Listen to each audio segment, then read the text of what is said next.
नमस्कार, जी न्यूज पर बिलासपुर और प्रदेश भर की तमाम ताजा तरीन खबरों के साथ मैं हूं प्रेरणा। खबरों की ओर बढ़ने से पहले आइए नजर डालते हैं आज की हेडलाइंस पर।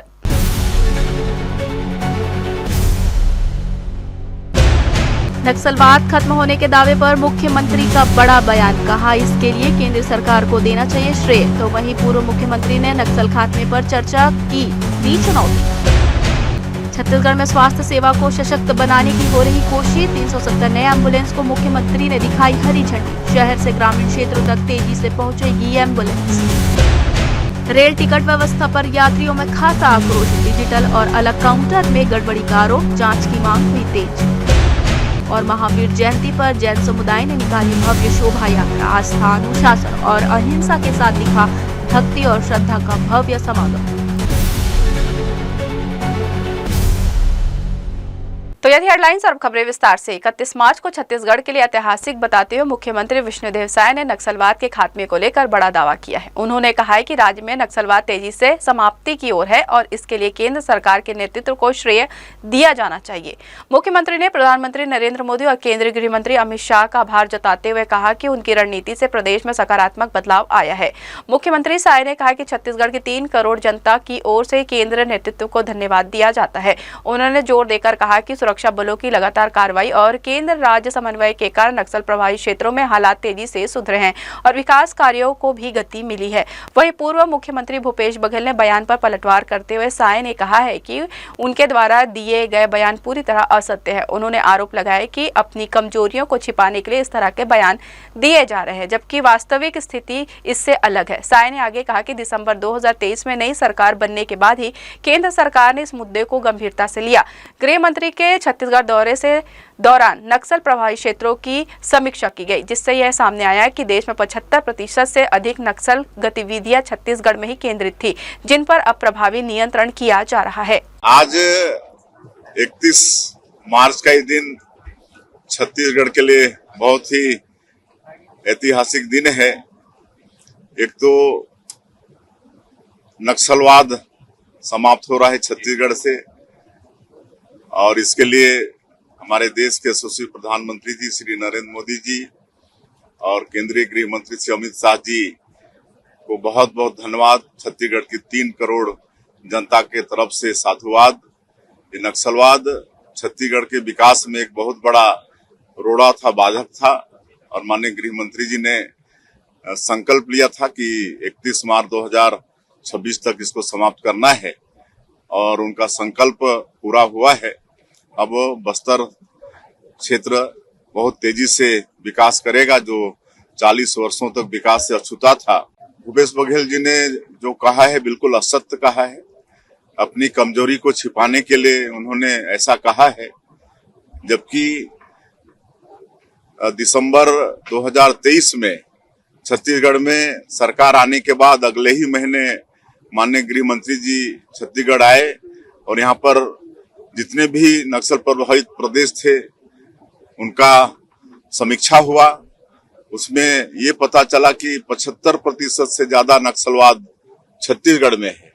अगर अपने 5 साल के कार्यकाल में तत्कालीन छत्तीसगढ़ की सरकार माओवाद के साथ लड़ाई लड़ने में अपनी दृढ़ता प्रकट की होती, पूरी ठीक नियत से लड़ी होती, तो ऐसा नहीं होता। छत्तीसगढ़ में नक्सलवाद के खात्मे को लेकर राजनीति बयानबाजी तेज हो गई है। 30 मार्च को केंद्रीय गृह मंत्री अमित शाह ने संसद में राज्य को नक्सल मुक्त घोषित किया गया था, जिसके बाद इस मुद्दे पर बहस छिड़ गई। 31 मार्च 2026 की तय समय सीमा के बीच इस घोषणा को लेकर अब पूर्व मुख्यमंत्री भूपेश बघेल ने सवाल खड़े कर दिया है। भूपेश बघेल ने कहा कि उनकी सरकार ने नक्सल प्रभावित क्षेत्रों में विकास कार्यों को प्राथमिकता दी, बुनियादी सुविधाएं बढ़ाई और लोगों को मुख्य धारा से जोड़ने का प्रयास किया गया। पूर्व मुख्यमंत्री ने उन दावों को भी विफल किया जिसमें केंद्रीय गृह मंत्री ने आरोप लगाया था कि पूर्व सरकार ने नक्सलवाद को खत्म करने पर सहयोग दिया। उन्होंने अमित शाह को सीधी चुनौती देते हुए कहा कि यदि इस विषय पर खुली चर्चा हो तो वे इसके लिए तैयार है, समय और स्थान तय किया जाए। साथ ही उन्होंने यह भी पूछा कि नक्सल मुक्त गांवों को 1-1 करोड़ रुपए देने का जो वादा किया गया था वह कब और किन क्षेत्रों में पूरा होगा। उन्होंने कहा कि यदि छत्तीसगढ़ वास्तव में नक्सल मुक्त हुआ है तो यह स्वागत योग्य है, लेकिन उसके ठोस प्रमाण और जमीनी हकीकत सामने आने चाहिए। आज 31 मार्च है और अमित शाह जी के कथन अनुसार आज छत्तीसगढ़ में नक्सलवाद का आखिरी दिन। कल लोकसभा में उन्होंने ये झूठ बोला कि हमारी सरकार ने उसमें मदद नहीं की। मैं चुनौती देता हूं अमित शाह जी को कि जिस मंच में, जिस जगह में स्थान और समय वो तय कर ले, मैं बहस के लिए तैयार हूं। लेकिन प्रदेश को, देश को गुमराह उनको नहीं करना चाहिए। वो झूठ पर झूठ बोलते जा रहे हैं।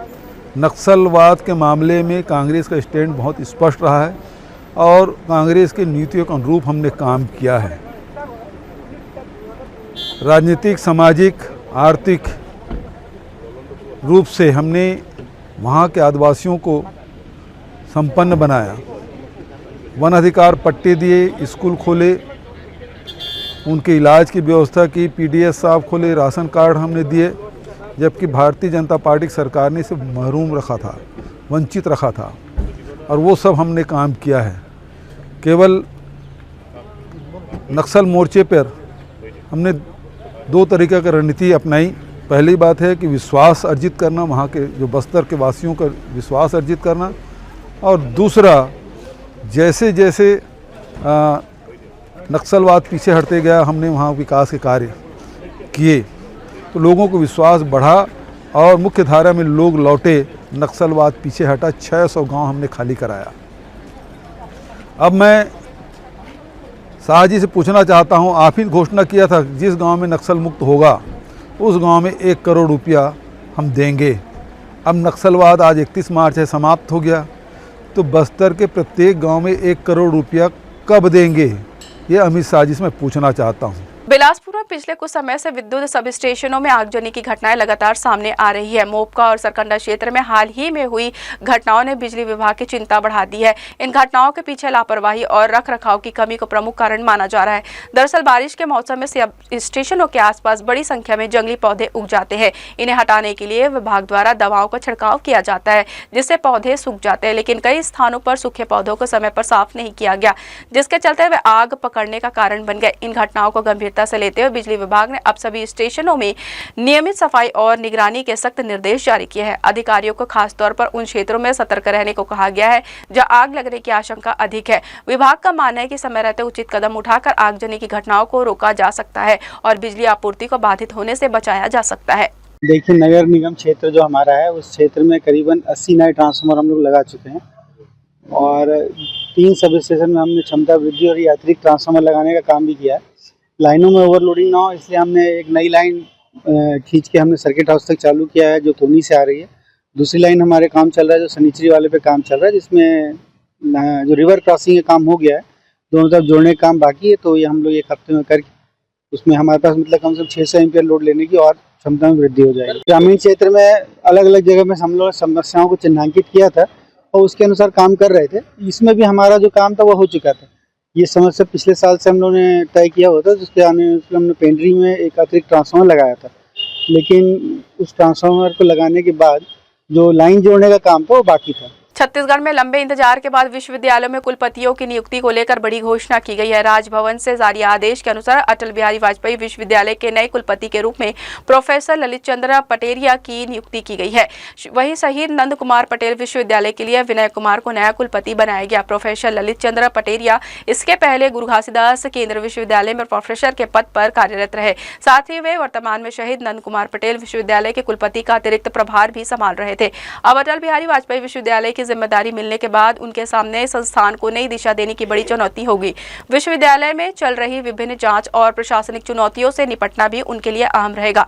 शिक्षा की गुणवत्ता सुधारने, पारदर्शिता बढ़ाने और छात्रों के हित में फैसले लेने की अपेक्षा उनसे की जा रही है। वहीं विनय कुमार की नियुक्ति में रायगढ़ स्थित विश्वविद्यालय में भी स्थानीय नेतृत्व सुनिश्चित हो गया है, जिससे शैक्षणिक और प्रशासनिक कार्यों में तेजी आने की उम्मीद जताई जा रही है। विष्णुदेव साय ने प्रदेश में आपातकालीन स्वास्थ्य सेवाओं को सशक्त बनाने की दिशा में बड़ा कदम उठाते हुए 370 नई एम्बुलेंस को हरी झंडी दिखाकर रवाना किया। इनमें 300 बेसिक लाइफ स्पोर्ट्स और 70 एडवांस लाइफ सपोर्ट्स एम्बुलेंस शामिल है, जिससे प्रदेश में 108 सेवा तत्काल प्रभाव से शुरू हो गई। इस पहल के तहत पहली बार 5 नियोनेटल एलएस एम्बुलेंस भी शुरू की गई है, जो नवजात शिशुओं के लिए चलते फिरते आईसीयू की तरह काम करेगी। यह एम्बुलेंस गंभीर स्थिति में नवजातों को सुरक्षित रूप से उच्च स्तरीय इलाज केंद्रों तक पहुंचाने में अहम भूमिका निभाएगी। मुख्यमंत्री साय ने कहा कि सरकार का लक्ष्य के शहरी क्षेत्रों में 15 मिनट और ग्रामीण क्षेत्रों में 30 मिनट के भीतर एम्बुलेंस सेवा उपलब्ध हो। उन्होंने बताया कि स्वास्थ्य सेवाओं में लगातार सुधार हो रहा है और अब लोगों का भरोसा सरकारी अस्पतालों पर बढ़ा है। वहीं स्वास्थ्य मंत्री श्याम बिहारी जायसवाल ने इसे ऐतिहासिक पहल बताते हुए कहा कि इससे लाखों लोगों को त्वरित चिकित्सा सुविधा मिलेगी। उन्होंने बताया कि एम्बुलेंस सेवाओं की निगरानी के लिए विशेष टीम तैयार किया गया, जिससे किसी भी लापरवाही पर तुरंत कार्रवाई की जाएगी। बलरामपुर जिले के कुसमी विकासखंड अंतर्गत सबाग ग्राम पंचायत का झालबासा गांव आज भी मूलभूत सुविधाओं के लिए संघर्ष कर रहा है। आदिवासी बाहुल्य इस गांव में रहने वाले ब्रिजिया समाज के लोगों को आज भी स्वच्छ पेयजल नसीब नहीं हो पा रहा है। ग्रामीणों का कहना है कि जल जीवन मिशन के तहत गांव में नल जल योजना शुरू तो हुई, लेकिन 2 साल बीत जाने के बाद यह योजना अधूरी पड़ी है। मजबूरी में लोग आज भी नदी और चुआ झरने के गंदे पानी पर निर्भर है, जिससे बीमारियों का खतरा लगातार बना हुआ है। गांव के लोगों की आजीविका महुआ बिनने मजदूरी पर निर्भर है, लेकिन पानी की समस्या ने उनकी जिंदगी भी कठिन बना दी है। खासकर महिलाओं और बच्चों को रोजाना दूर दूर तक पानी लाने के लिए जाना पड़ता है। ग्रामीणों ने शासन प्रशासन से जल्द पेयजल की समुचित व्यवस्था करने की मांग की है। उनका कहना है कि अगर समय रहते समय समस्या का समाधान नहीं हुआ तो आने वाले दिनों में हालात और भी गंभीर हो सकते हैं। शहर में हुई दिल दहला देने वाली वारदात में अदालत ने सख्त फैसला सुनाते हुए आरोपी पिता मन्नू बंजारे को अपनी ही 5 साल की सौतेली बेटी की हत्या के मामले में दोषी ठहराया है। कोर्ट ने आरोपी को उम्र कैद की सजा सुनाई, जिससे पूरे इलाके में इस जघन्य अपराध को लेकर एक मजबूत संदेश दिया गया। अदालत में शासन की ओर से पैरवी कर रहे अतिरिक्त लोक अभियोजक देवेंद्र राव सोमावर ने बताया कि आरोपी अपनी सौतेली बेटी पायल से नफरत करते थे और उसे अपना खून नहीं मानता था। इसी नफरत के चलते उसने 25 अगस्त 2022 को बच्ची को अरपा नदी में नहलाने के बहाने ले जाकर पानी में डुबोकर उसकी हत्या कर दी। घटना के बाद आरोपी ने बच्ची के कपड़े नदी किनारे झाड़ियों में छुपा दिया और घर लौटकर मासूम की मां को गुमराह करता रहा। इस बच्ची के नहीं मिलने से तोरवा थाने में गुमशुदगी की रिपोर्ट दर्ज कराई गई। अगले दिन मस्तूरी क्षेत्र के कर्रा एनीकट के पास बच्ची का शव बरामद हुआ, जिससे पूरे क्षेत्र में सनसनी फैल गई। पुलिस की सख्त पूछताछ में आरोपी ने अपना अपराध कबूल कर लिया और उसकी निशानदेही पर अहम सबूत भी बरामद किए गए। कोर्ट ने सभी साक्ष्यों और वैज्ञानिक रिपोर्ट के आधार पर आरोपी को धारा 302 के तहत दोषी मानते हुए उम्र कैद और 1000 रुपए के जुर्माने की सजा सुनाई है। जुर्माना नहीं भरने पर 6 महीने का अतिरिक्त सश्रम कारावास भुगतना होगा। छत्तीसगढ़ हाईकोर्ट ने धार्मिक स्वतंत्रता को लेकर एक अहम फैसला सुनाते हुए स्पष्ट किया कि कोई भी व्यक्ति अपने घर में शांतिपूर्ण तरीके से प्रार्थना सभा आयोजित कर सकता और इसके लिए किसी पूर्व अनुमति की आवश्यकता नहीं है। जस्टिस नरेश कुमार चंद्रवंशी की एकल पीठ ने पुलिस द्वारा जारी नोटिस को निरस्त करते हुए कहा केवल प्रार्थना सभा आयोजित करने के आधार पर हस्तक्षेप करना उचित नहीं है। साथ ही पुलिस को निर्देश दिया है कि याचिकाकर्ताओं को अनावश्यक रूप से परेशान न किया जाए। यह मामला जांजगीर चांपा जिले के नवागढ़ थाना क्षेत्र के ग्राम गोधना का है, जहाँ याचिकाकर्ता वर्ष 2016 से अपने घर में ईसाई समुदाय के लोगों के साथ प्रार्थना सभा आयोजित कर रही थी। उनका कहना है कि इस सभाओं से कभी भी कानून व्यवस्था की स्थिति प्रभावित नहीं हुई। इसके बावजूद पुलिस ने भारतीय नागरिक सुरक्षा संहिता 2023 की धारा 94 के तहत नोटिस जारी कर सभा पर रोक लगाने की कोशिश की। यहाँ तक कि ग्राम पंचायत द्वारा दिया गया नो ऑब्जेक्शन सर्टिफिकेट भी वापस ले लिया गया, लेकिन कोर्ट ने साफ किया है कि केवल प्रार्थना सभा के आधार पर रोक नहीं लगाई जा सकती। कोर्ट ने 18 अक्टूबर 2025, 22 नवंबर 2025 और 1 फरवरी 2026 को जारी सभी नोटिस रद्द कर दिया। इस फैसले के बाद क्रिश्चियन समुदाय में खुशी का माहौल है और इसे संविधान प्रदत्त अधिकारों की बड़ी जीत मानी जा रही है। कल छत्तीसगढ़ उच्च न्यायालय का माननीय उच्च न्यायालय के द्वारा एक याचिका लगाई गई थी, रिट याचिका, जो सिविल क्रमांक 1281/2026 बद्री प्रसाद साहू पिता स्वर्गीय मेहतर लाल साहू, आयु लगभग 43 वर्ष, ये जो नवागढ़ जिला के थे जांजगीर चांपा, और राजकुमार साहू के द्वारा याचिका लगाई गई थी। जो हाउस चर्चेस में लोगों के द्वारा जो प्रार्थना सभा का आयोजन किया जाता था, तो वहाँ पर पुलिस प्रशासन के द्वारा उनको नोटिस भेजा जा रहा था कि जो भी आपको प्रार्थना सभा घर में संचालित किया जाना है तो उनकी अनुमति, विधिवत अनुमति आप लीजिए और उसके पश्चात आप अपना कार्यक्रम को कीजिए। सबसे पहले मैं बहुत बहुत धन्यवाद देता हूं आप सबों का कि आप लोगों ने ये मैसेज को, ये मुद्दा को उठाया, और मैं धन्यवाद देता हूं छत्तीसगढ़ हाई कोर्ट का और उसके फैसले का, निर्णय का मैं स्वागत करता हूं, जो आज मसीह समुदाय के ऊपर जगह जगह, जैसे हर धर्म और संप्रदाय के लोगों को अपने इष्ट देव का आराधना करने का फ्री अधिकार है। मसीह समाज भी उसी के तहत अपने इतवार के दिन अपनी आराधना को करता है। भाई उसका आज से नहीं है, हजारों साल से इतवार के दिन मसीह समाज अपने आराधना को करता है। पर आज ऐसे कुछ बजरंग दल और असामाजिक आतंकी तत्व हैं जो ज़बरदस्ती हम बोलते हैं धर्मांतरण होता है तो बिल्कुल पुलिस है, प्रशासन है, कानून है, उसका इस्तेमाल करिए। आप कौन होते हैं इसमें हस्तक्षेप करने वाले? आप देश के संविधान नहीं है, न आप देश के कानून हैं।